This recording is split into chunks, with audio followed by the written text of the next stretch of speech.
Every time I think of the phrase boastful women, I always hear it in my head as the suffragette mother from Mary Poppins who always said boastful women, and in my head I always say boastful women as boastful women.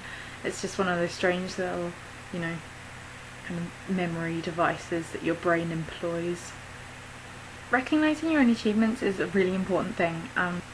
Feeling the satisfaction of ticking something off of the to-do list, no matter how small it is, can really work wonders for your mood and your stress levels. And then there's the huge confidence boost after you really complete something life-changing, like graduating university or seeing your child take their first steps, or seeing a campaign you've worked on tirelessly for ages really start to gain momentum. However, these feelings of accomplishment are often neglected. Everyone feels insecurity.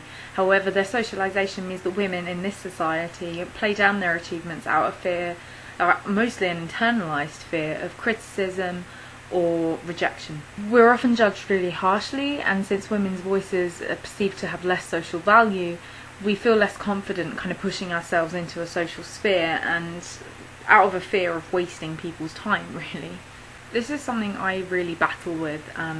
It stops me from writing blogs. I've got loads of things on my computer which no one will ever see just because I'm too scared. And I don't really play an instrument to my friends. If I do, I'm kind of faced up against a wall so no one can actually see me. And the first video I ever made for Those Pesky Dames was actually anonymously commented on by someone who sadly I probably knew in real life, saying, that I was a failure and that I was vacuous and all this kind of negative reinforcement and belittling of my achievement for actually having the stones to get up and make a video. And this kind of negative reinforcement is rife in competition-driven society. I mean, what do you really gain from making someone feel less happy in themselves and help cement that idea that their efforts are worthless? I think it's really important, as well as acknowledging our own accomplishments, that we support other people and congratulate them for their accomplishments. Jealousy and gossip and bitchiness is just another way of internalising patriarchy and self-policing and policing other women. And ultimately it kind of helps create and maintain a society where people feel less happy and less confident in themselves, and that's never a good thing. So, as well as seeing more women pushing themselves to the forefront, I would like to see a culture of women appreciating the things that other women do and helping them recognise their brilliance and supporting each other and helping kind of lift their spirits and saying, hey, you actually, you did really well then, go you. One of my favourite ways to stop myself silencing is to use the hashtag on Twitter, boastfulwomen.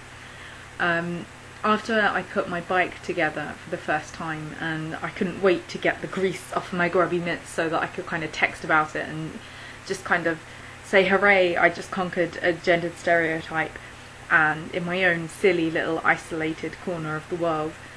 Victory, mother lovers, it's a really good feeling. And I think I'm going to start using it actually to highlight the achievements of the women around me. And their accomplishments, to try and get some girl love up in here. So as well as thinking about your own achievements this week, why don't you think about the accomplishments of others that have inspired you? Who do you think deserves more recognition? And maybe you could make them a cup of tea, because probably they don't really realise that what they're doing is brilliant, and it can feel really nice to have one of your friends or family just say, you know what, you really killed that, it was brilliant. So yes, everyone just love each other and go around spreading feel goods. Take care, dames. Bye bye.